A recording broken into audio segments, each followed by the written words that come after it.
Well, guys, Casting Frowns is back for another episode, and I'm pleased to say the band's back together. We've got all three of us. It's been a while since we've actually all three been here, and that is largely my fault because Rick's like the unmovable center point. That's like, come what may, Rick will be on the podcast. And Luke, you're second in terms of consistency, and the stand-in host for when I'm not here. And then I'm just this fair weather, I don't know. The wind blows the wrong direction, and then something comes up, and I just sorry guys, and you get on with it. So sorry about that, everybody. But I'm looking forward to chatting with you guys today. How have you been?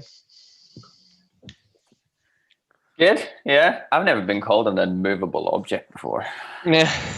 Absolutely love it. I'm going to put that on the old compliment book. Put it on your CV. Yeah, unmovable. You can't. Yeah, exactly. But yeah, it's I've been good. I've been off this week. But going back to what you said before, the thing about my love for this podcast is it just gives me that structure. I just love it. It just holds me up. I feel held by you both. Wow. Oh dear. I was not expecting to say that. Well, I know. Yeah, you've put a lot of weight on the podcast there.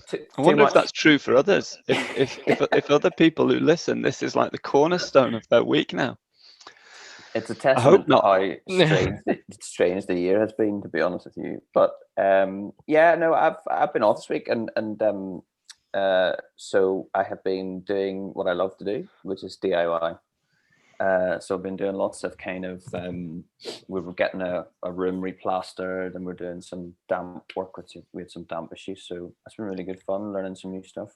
Yeah, working it's hard. What's that? What was that slogan? Loves the jobs you hate. That was just what popped into my mind when you say your love for DIY and that was for like a cleaning product, wasn't it? Was it? It wasn't Mr. Muscle, was it? It might have been, yeah. Sounds like something like that. Song, to be honest. Yeah. Loves the jobs you hate. Oh, maybe that is Rick Flynn. That's that. Yeah, we'll call him Mr. Muscle from now on. An unmovable Mr. Muscle. Yeah, you're getting. And you wonder why I love this podcast so much. I know. I'm pretty much writing your CV for you now. Well, that's the only thing on it. Yeah, that's good. Yeah, Lukey, how have you been? Yeah, good, thanks. Moved house since the last podcast, so that's exciting. Yeah. So filming from a new location. I'm actually not in that house at the moment. This is we're at our childcare bubble, which is my mum's house. So I see. I'm tucked away in a corner in that house to do the podcast. Are you on a bed? I am, yeah. I was hoping you would notice. There's a little office that me and Fiona are sharing today because we're both up here using the office, and she's on a call, and I was obviously going to be on this, so I got chucked out to the cold room. Yeah, fair enough. With no desk, but yeah. So we've moved out. So DIY is like something I've never had to do before, and now I'm gonna have to do. So do you love it? I gotta be honest. I'm more looking forward to it than I thought it would be. But I'm not like you. I wouldn't take a week off to do damp work. That wouldn't excite me anyway if I had to do that. But there are some little projects I'm looking forward to. I'm going to try and build a barbecue, and I'm going to try and build a pizza oven. Does that count as DIY? Oh, definitely, yeah. Definitely, yeah. And then there's the normal bits, getting pictures up and shelving and that kind of thing. That'll be done. So yeah. And it's just something nice about like making your house your own, isn't it? So I'm quite looking forward to that. That part of things. Have you got any curtain rails to put up? That's my speciality. Oh, sorry, Phil. I don't think we do. I actually think all of the curtain rails are up, and some of the curtains are even still up. We've been very lucky. Like the guys who sold us the house have actually left quite a lot of handy stuff. So that's quite nice. Yeah. But if I need a curtain come up, I'll tell you, Phil. That's Phil. Have you done that thing? Where I think I said this to you when I've moved houses. Obviously, the previous place, you get so used to sort of driving there or traveling there, and when you move house, the first few times you drive there, it's really odd. You're like, where am I going? I live here. It's just like a sort of mess with your head. Yeah, it's bizarre, isn't it? Yeah, I found that driving to a different place and then stopping. Like your first night there is really weird, isn't it? It's like you're in a hotel or something. Yeah. And then it takes a while to get used to. I guess all the boxes help because it just reminds you that you've moved there. Yeah, there's all my stuff. Yeah, there's all my stuff as well. Yeah. But I think Sam's found it interesting because he keeps finding things that obviously used to be in the old place. And he's kind of like, oh, I remember that. And, you know, starts playing with it in the same way he used to. I'm trying to think of an example now. But yeah, he's enjoying finding all the normal cupboards that he used to have around and all the toys that he used to play with and all that kind of thing, but just in a new location. So yeah, we're settled in. It's been good. Excellent. Good stuff. Well, I'm camped out in an unusual place as well. I'm in Lydia's bedroom. Oh yeah. Yeah. So just the quietest spot in the house that I could find. I feel like I've done like work calls and now podcasts from like a variety of strange places in my house, just kind of gravitating to wherever's quietest. But it's a significant day today because it is the last day. Oh, before I announce that I've been interrupted. Oh, there we go. The quietest room in the house. The quietest room, or at least I thought it was. It's the last day of homeschooling. Woo! Yeah. So the kids go back to school on Monday. I saw a great video of your kids yesterday, which I think we should share because this explains why you've had to miss a few pods because things like this are happening in your house. I saw a video of I think it was probably in that room you're in now, and Lydia comes in first, and she's holding a poster or like a banner that you would protest with, on the top of which it says "It's time for tea." I think it was. No, time for TV. Oh, time for TV. Sorry, time for TV. So it was like was like a long. They'd constructed basically a placard. It was a protest march basically that was happening inside my house yesterday. So the three of them, and they'd got the chants going and stuff. And it was so they'd got hold of, you know, like the inside of a wrapping paper kind of tube once all the wrapping paper's been used up. So you got a long tube like that, and then a big piece of cardboard on the top of it, and they'd written, you know, and decorated this sign that was "It's time for TV," and then there was one of them holding it at the front, and then the others like marching behind. Was Catherine holding it at the front? Yeah. There's so much to love about that, and I was wondering where they would have got that from, and my first thought was whether it was like a Greta thing, and so like they've taken Greta's kind of like, you know, save the world, stop using it's time for TV. That's what we're going to protest about. Was stuff. I know. Did it work? I think eventually it did actually. Yeah. Eventually. Protests people power. 2 weeks. 2 weeks of picketing. I know. So you had to cross a sort of picket line then, did you?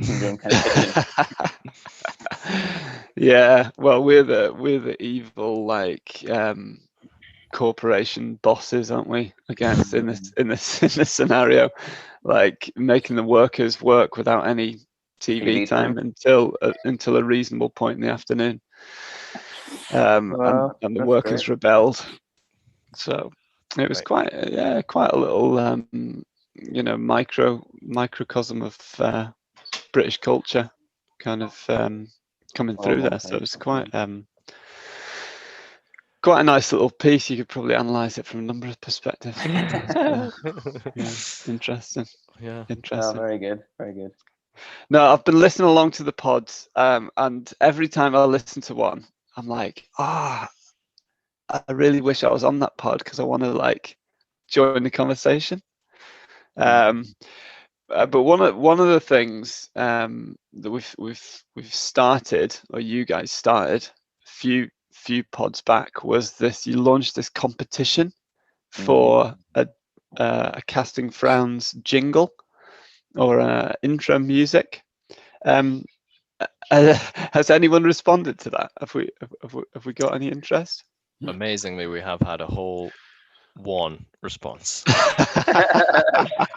So they're going to be winning by default soon. It actually wasn't Fiona, so I'd imagine we'll end up with two entries. I think At Fiona's least often a couple of weeks behind on the podcast because I've talked about this before. She's got other podcasts she prioritizes, like Gilmore Guide. Oh, what? So she gets behind on ours. So I'm wondering if she hasn't got to the point of the competition yet. But I hope we will get one or two more entries. I haven't actually listened to this entry, but shall I play it and we can see what we think? Play it for the first time and can see do what we make of it. Share. See if I can actually share the sound this week, unlike last time. Okay, here we go. So this was from Josh Kirby, and he actually sent in two different attempts. So here's number one. Great. It's very quiet. Is it? Oh, there we go.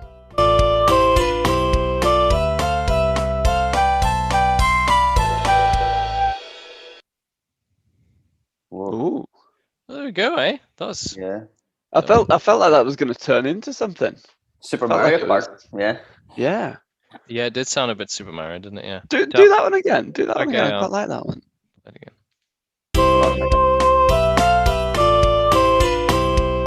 Today on Casting Frowns. With Rick, Phil, and Luke. I can see that. See? I can see Yeah. that working. I think that's a strong entry. It is actually. I do kind of want to give it lyrics to go with the little melody, but I think you have to speak over it, don't you? yeah, I That's think what that's they the do. way. Yeah. Do It's, your Hollywood voice, Luke? Your Yeah. I can't do that. You can do that. today on Casting Frowns. That's it. Very good. Yeah. Should I play the second one? Yeah. There we go.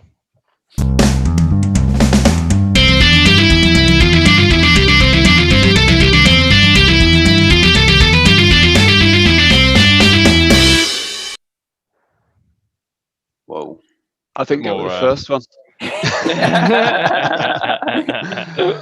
That was a bit full on. I think that's Whoa. a bit too intense. You I don't can't think it play quite that when you're reflects the going down a podcast. motorway either, because it's dangerous.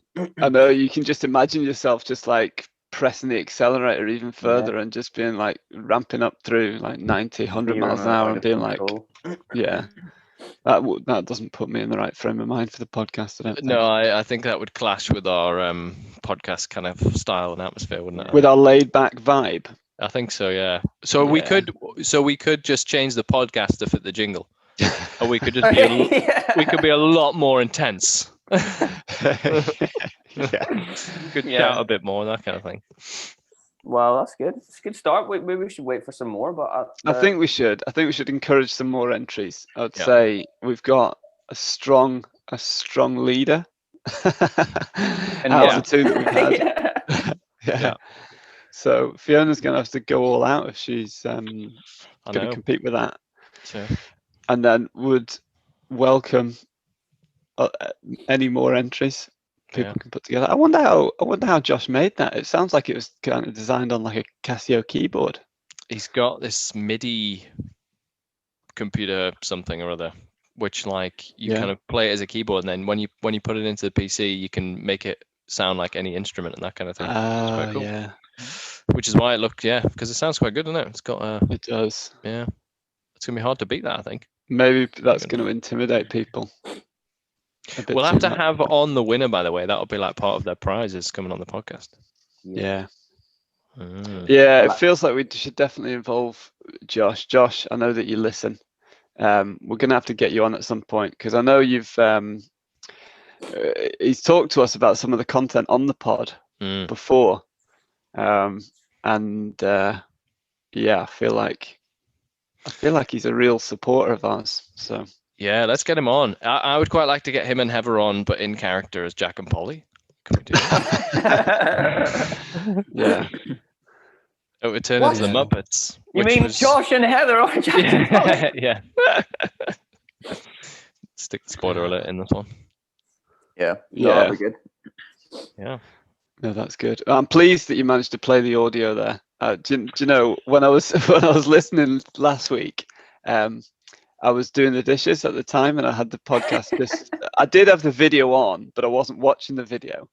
Yeah. And it was funny. Like Luke was like, "Oh, this is my favorite part from one of my favorite bits from the service." here we go. And then there's just silence, and you could just hear like Rick basically doing that what he just did, like just kind of slightly laughing. I thought it was well, it was obviously a mistake, but the thing is, I was there on Sunday and I wasn't aware of any technical hits, any sound issues. Yeah, so I was like, what was I? Did I fill in the sound on a bit? I don't know. It was weird. So, did the sound just play only in my head? Did everyone else hear silence and I'm just filling in the blanks? But it was a tech issue, but we just went with it. Yeah. I haven't had a chance to do that this week because we moved. We haven't had internet until yesterday, so we haven't actually watched church. So I'll have to catch you up on with a 2-week special next week. Assuming something good's happened. I'm not just going to do it and play music or something every week. I wasn't particularly watching out for bits like that might be like commentable. I gotta say, I wish I had a video of the church family meeting on Wednesday. I just thought there were so many great moments in that. It was just hilarious.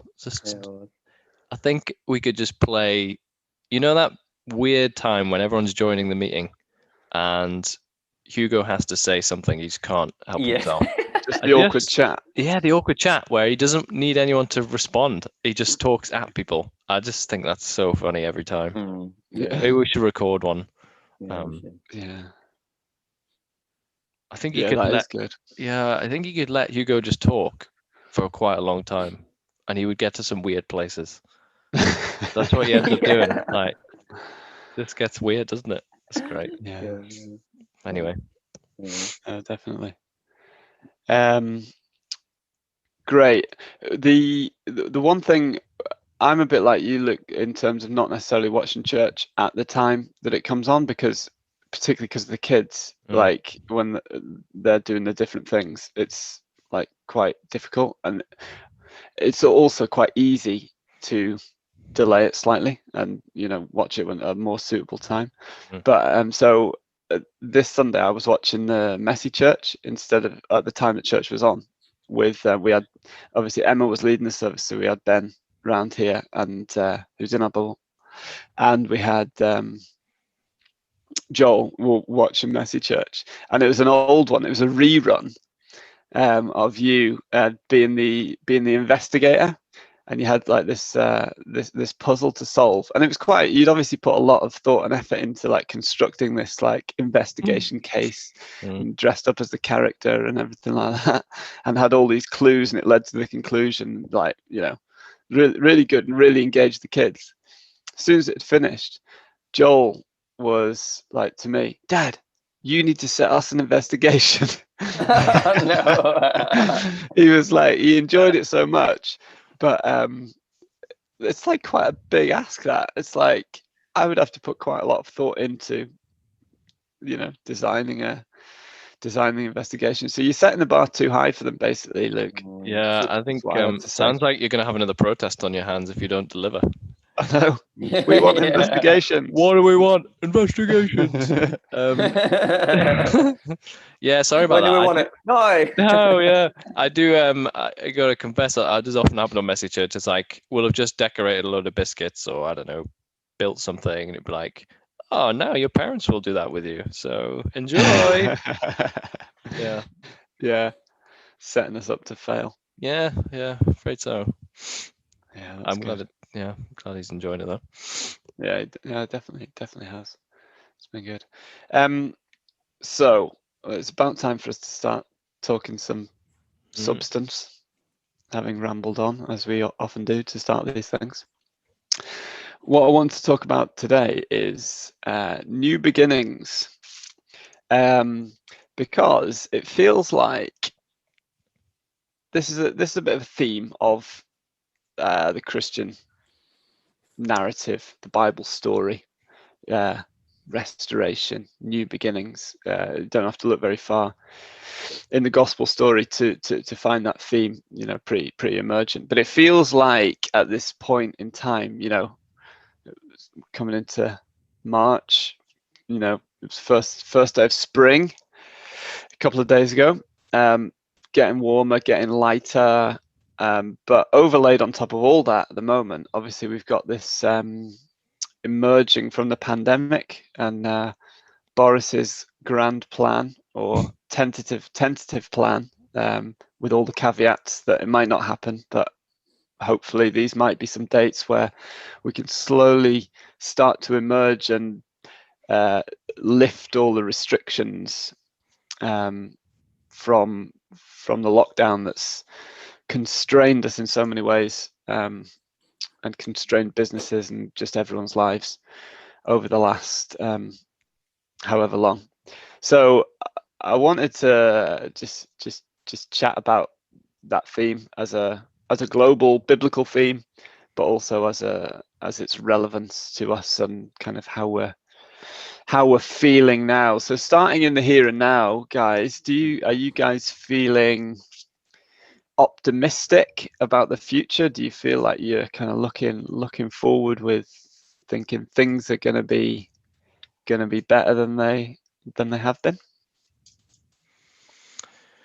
Yeah, definitely. I think the vaccine's the big one, isn't it? So it does feel like we're even if they don't quite meet those dates, it does feel like it's almost inevitable that we will be able to get out of this lockdown, which is exciting, isn't it? I mean, the numbers are amazing. They've got, over a third of adults, so I think whatever are vaccinated, and that includes obviously all the most vulnerable. So it does kind of bode very well. It's interesting you talk about this idea of like a new beginning and hope, because as I was driving up this morning, had the radio on, and all of the adverts are tapping into this theme, not very subtly, to be honest. So it never has it been more clear that what people are trying to sell you is kind of hope and a new life, a new beginning. Yeah, so like yeah.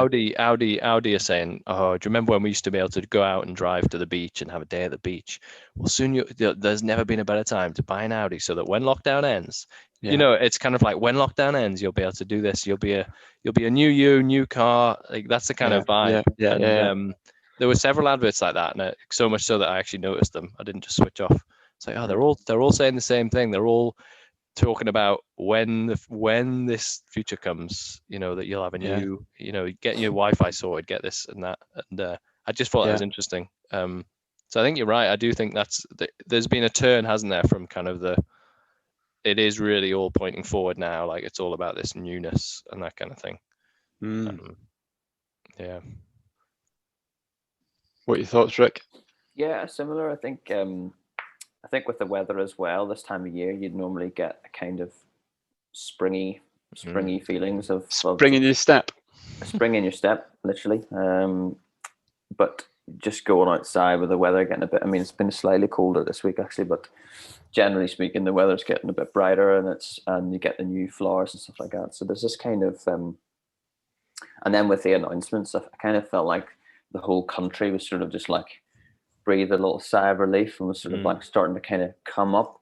So it was almost sort of like, like what Lucky's saying, that sort of, if hope was a temperature, the temperature is like rising. Hope is kind of almost like tangibly in the air, and that was really, that's really, really good. I think it's really good to tap into that.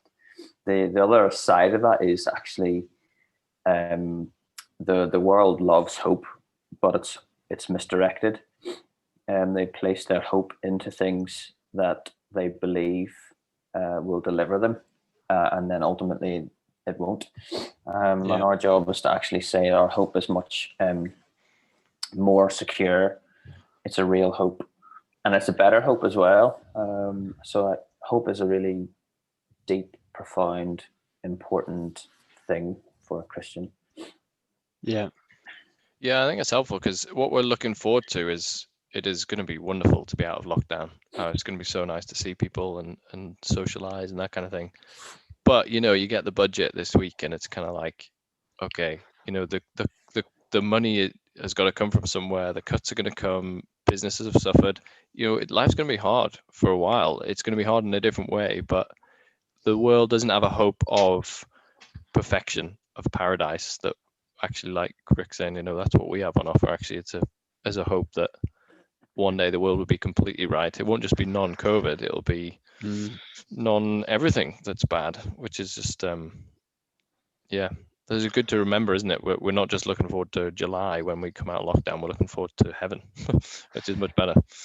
It's an interesting link actually. You've the future's going to be good, but we're going to have to pay for what went wrong, or we're going to have to pay for the measures that got us through this. We're going to have to pay for, and that's going to inhibit our enjoyment of what's to come, because we've got to work our way back to it, which is obviously so contrary to the gospel and what Jesus offers us in salvation, because he says, come to me and I'll pay for it. I'll pay for what went wrong, and you won't need to be lumbered with that.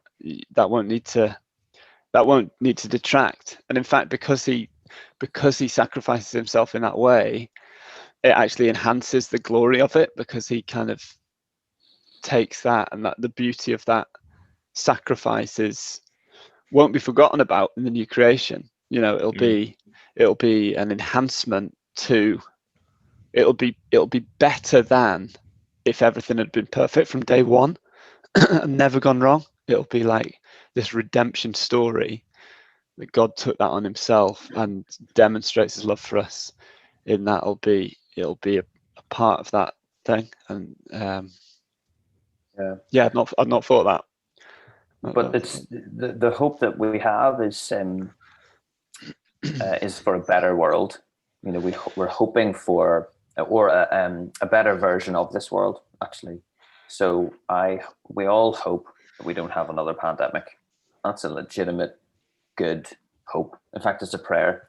It's something that we never want to see.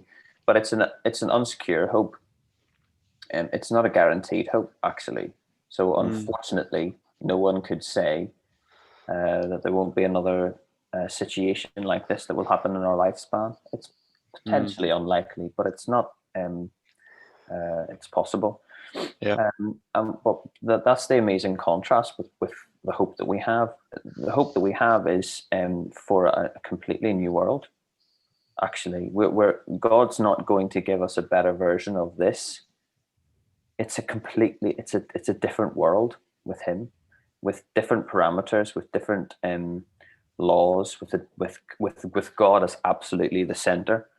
And that's the powerful thing about contrasting the kind of hope that people have in like a worldly hope, which we all have. I hope I go out and play golf and enjoy my life and all the kind of things that this world can offer.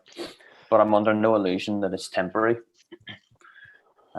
Whereas actually the hope that we have is for a permanently perfect place, because the world is only good and temporary, and there's obviously fallen parts of it and evil and sin here. But the hope that we have in the place that we are going to with God is a forever permanent place of perfection. And that's amazing when you think about it like that. Yeah. So there's the contrast, but there's also the connection, isn't there? Because we can point to the good things in the world and the good things that we hope for, and kind of view them as pointers towards something that could be even better. And I think just to pivot the conversation slightly, when we think about laying out the Bible story in front of people who aren't familiar with it, what I feel, or my observation, is that we've often been keen as the church to emphasize the contrast and kind of say this world is like, everything in this world is rubbish compared to what the hope that we could have in the gospel. So stop focusing your attention there. Focus on a means to get to something even better than that, and it's totally of a different magnitude. But it strikes me that you could play it a little bit differently, and the kind of logical step goes, well, here's things that you enjoy, here's things that you're thankful for, here's things that you really resonate deeply within you, about where you might find security and where you might find salvation from whatever it might be, and almost point people, like validate that that's a good thing, but and then point to the gospel like through that, and kind of go, I affirm what's good in that. It resonates with me because I feel like that as well. But there's something that's not an end point where you think it's an end point. There's actually a horizon beyond that the better things is there. So it's the what do you think about that idea? Yeah, I think that's very powerful. So to use the example of lockdown ending, you got something like, the big one is relationship, isn't it? So yeah, we can't wait to have proper relationships again and have community and see people. Like, that's something to be affirmed, isn't it? That's how we're made. I guess what you're saying, Phil, is that you then take it further and say, yeah, but we're actually built something for even better relationships amongst ourselves and also with God. Like, that's what the gospel offers, is something even better. Like, if you can imagine that, even better than your great family relationships or whatever it is. I think it's very helpful. I think you're probably right in that generally maybe we feel like we should always confront, and maybe actually, like you say, it's wiser sometimes to affirm and then offer what's better, kind of redeem or heighten what's already there. Now, how you actually do that in a conversation is a different question. I think that's quite tricky, isn't it? To move that conversation from one to another, that can be quite tricky. I guess what you're doing is you're making people aware of the love and the grace that God has given everybody on planet Earth. There's these shards of grace. And what you're doing is you're identifying the source of them, which is really important. So actually, one of the things to kind of talk to people about is say, well, where does good come from? You know what I mean? Why do you love art and music so much? It's great. Where does it all come from? Why are you feeling what you're feeling? And what are the explanations that people will give? And so creation is evangelizing. It's telling of God's glory. It's proclaiming glory. And creation has counseled all of us this year.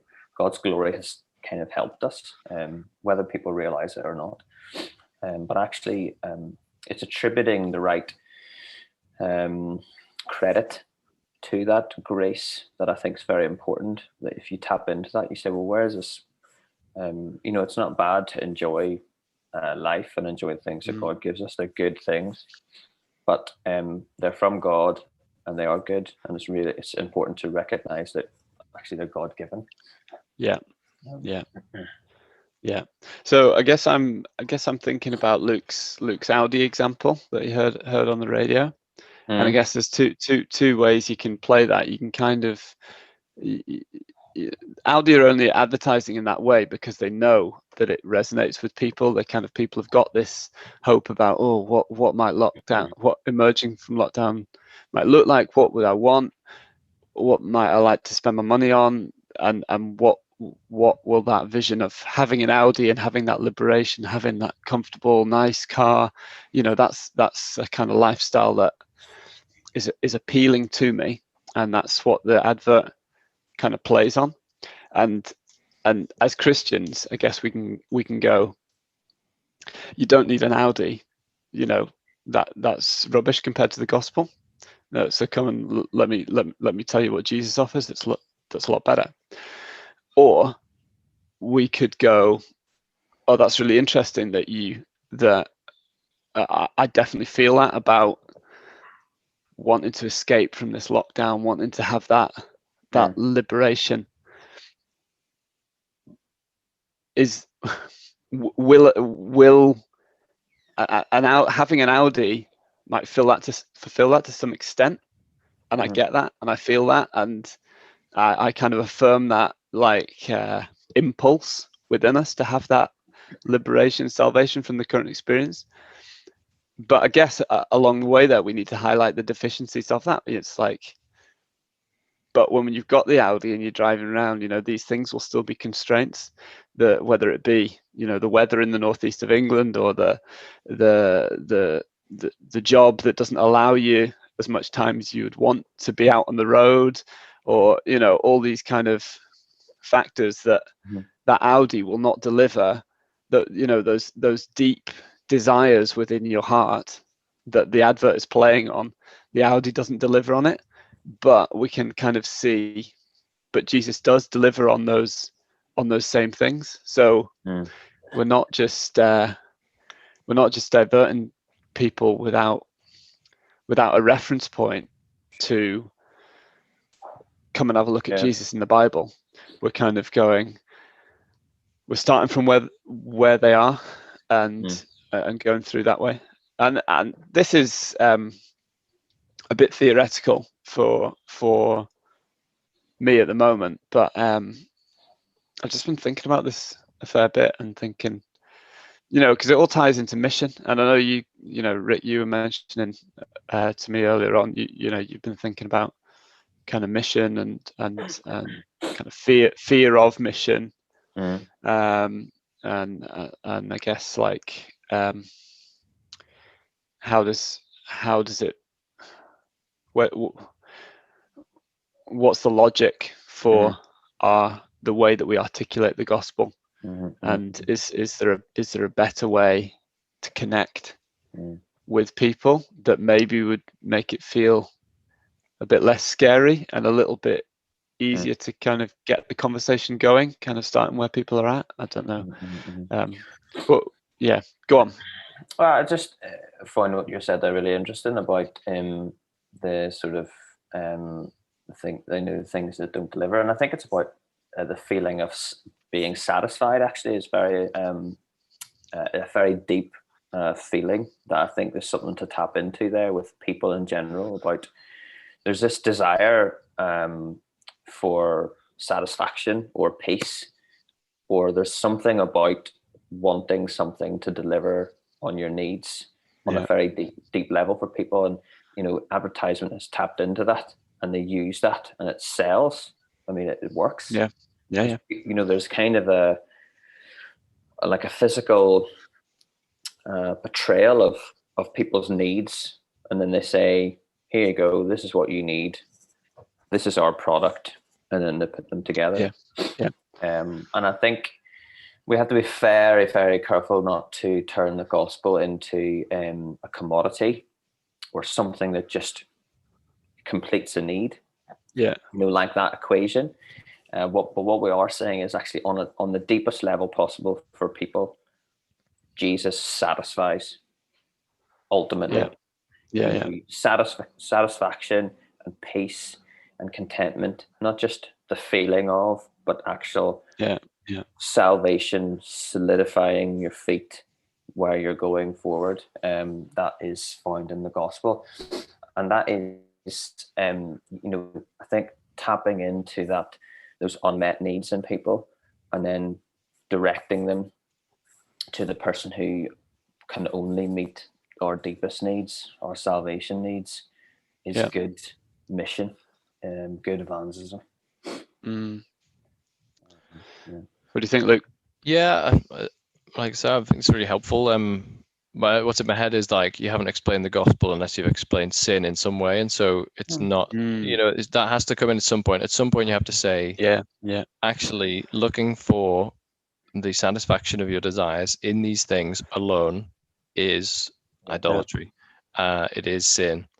Now, it makes sense. What we're saying is like, it makes sense as a human to look for those things, but it's sinful to look for them in the wrong place. And I think that's the challenge on mission often is affirming good and affirming natural desires that we have, but then actually at some point in that, to really bring someone to the gospel, you have to say, and actually God is rightly, angry at the fact that we've all went to somewhere else when he's the fountain of living water and we've went to the broken cisterns. So I guess that's the kind of one caveat you throw into this kind of conversation about, turning people from what is kind of good to something even better. Kind of actually what was good, the way that you were treating it was actually sin. Like that's but to take us back to where you started, Phil, is we're maybe too quick to do that actually, and we don't explain enough of what's going on underneath to be helpful. Actually, all they hear then is, Christianity doesn't like good cars, and that doesn't sound like for me. Whereas what we're talking about is being a lot more nuanced and people focused, I suppose. That would be one thing to say. And the other thing, which I think, Rick, what you said was really helpful, of like not turning the gospel into just a commodity and another product. And it's like, all right, well, I could buy an Audi, or I could go to church, or I could, and I think part of what makes that not happen is just this reality that it is a person, which is what you kind of got onto. We're offering Jesus, like we're offering a relationship. We're not offering a thing. Like we're not even, because we started this conversation talking about a hope of heaven, we're not even just offering like a really nice life in heaven. Actually, what is eternal life? It's to know God and to live with him. And that's where we're quite different to those adverts on the radio. We're not offering a thing which will fix your life. We're offering a person who will walk with you through it. So I think in that way it's kind of helpful to distinguish us from Audis. I'm glad we've got to that point. We've managed to distinguish Christianity from buying an Audi. I think we should have a bit of a full disclosure here in a few things, because I don't want Audi to go for us legally. Two people on this call have either owned or still own an Audi, so that's probably. I was going to say, full disclosure, we have an Audi. Great car. The wipers don't work currently on our car. Yeah, yours is a funny one. It makes noises when it shouldn't and things, but it's still. As Phil was describing how an Audi won't fulfill your desires, I noticed he didn't say because it might break down, because they don't break down. They're very good cars. So there we go. Cars. We've done our bit for Audi there. Yeah. Balance. It's all about the balance. In the car, it's got great balance. No, it's right, because the sin. I get that about the sin point. But as you say, like, sin often stems from a good desire misdirected. That, as you say, idolatry is worshipping. We've got this intrinsic desire to worship, and we misdirect it onto created things rather than the creator.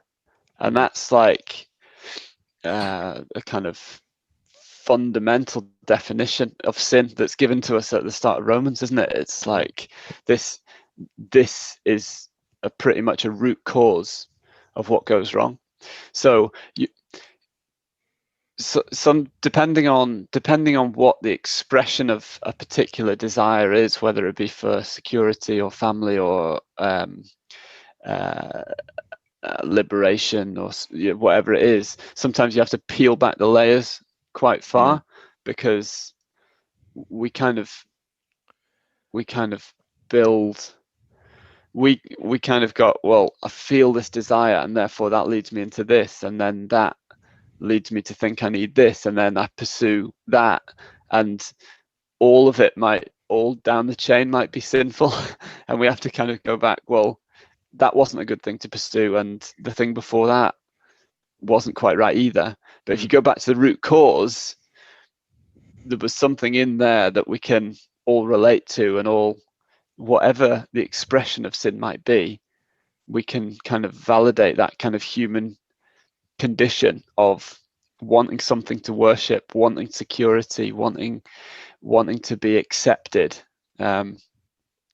wanting to be, I don't know, be part of something important, wanting, all these things are kind of God-given desires, and we just look for fulfillment in the wrong places. So I think a big challenge in mission is then modeling what it looks like to treat creation the way it should be. So like, instead of worshipping, to enjoy it? Because the answer is not obviously to throw away all of the good things. It's like you say, it's that we're not supposed to worship them.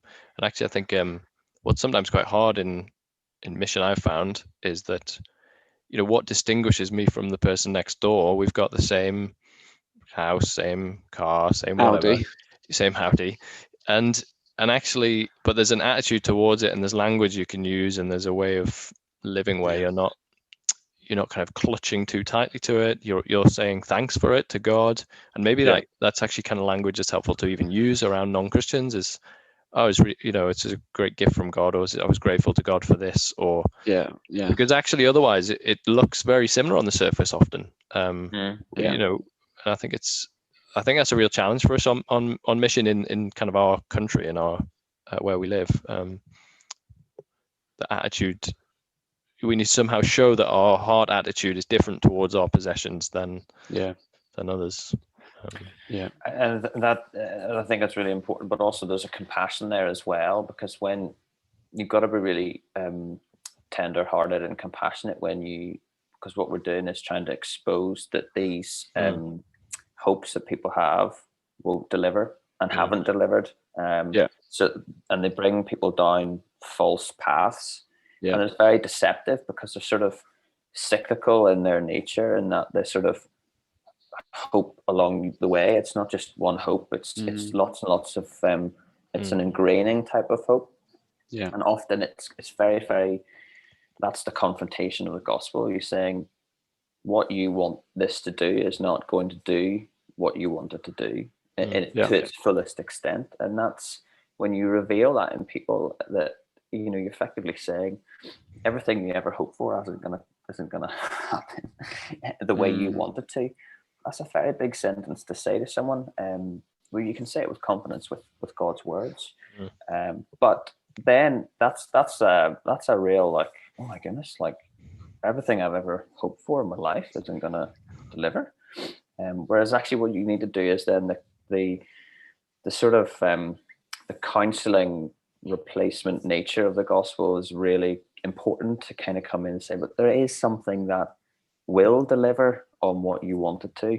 There is something that is a real hope, and you can actually enjoy life the way life is supposed to be enjoyed. And that's why the verse in John 10:10, this is very famous. It's really that Jesus came to give life with an abundance. Our lives are supposed to be flourishing, enjoyable, where we enjoy God's good creation in a good, right, appropriate way, worshipping Him as the one who's given us this. And as Luke says, if you can have that example in your life, it's very visible. Like, actually, what he or she is doing, there's something different about that. And we don't experience the full, that John 10:10 life to the full. That promise isn't fulfilled in this life. So, we get a taster of it for sure. We know where it's pointing, and there's examples and there's patterns of behavior that can start to emerge, and things like that. A disrupted rest.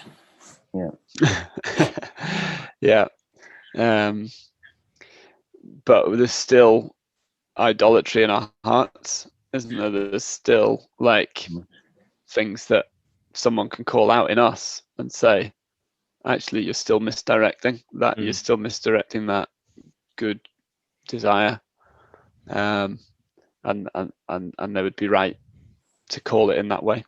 And with the constraints of with a fallen, living in a fallen creation, we're not gonna perfectly display that. But it's all about pointers, direction of travel, and where are you placing your confidence for what that future might look like.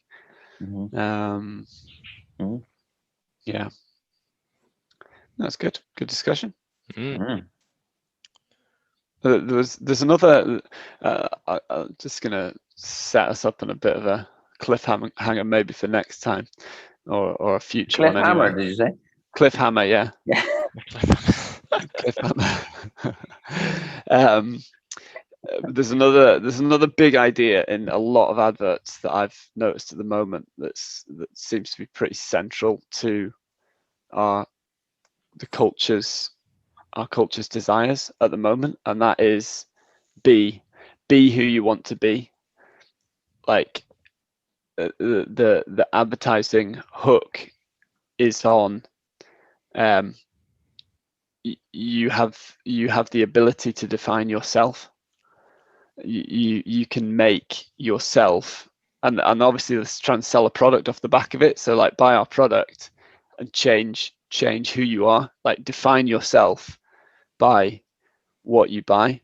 But I think that prevailing message of you get to choose who you are, I think is really, really prominent, and I think there's a lot to unpack on that theologically and spiritually about to what extent are we in control of our own destiny? Do we get to choose as created beings? To what extent do we get to choose who we are? And to what extent do we have to reference back to just the facts of who we actually are, because we're not totally in control of our own destiny? So that could be a big one for another time. Tune in next time. Yeah, definitely. We'll see if we can deliver on the cliffhammer. So probably something that Rick uses for DIY, a cliffhammer. A cliffhammer, yeah. Imagine. Yeah. Cliff chipper. Yeah. Good. All right, guys, we're out of time. But great to speak to you, and we'll speak again soon. Thanks, Phil. See you later.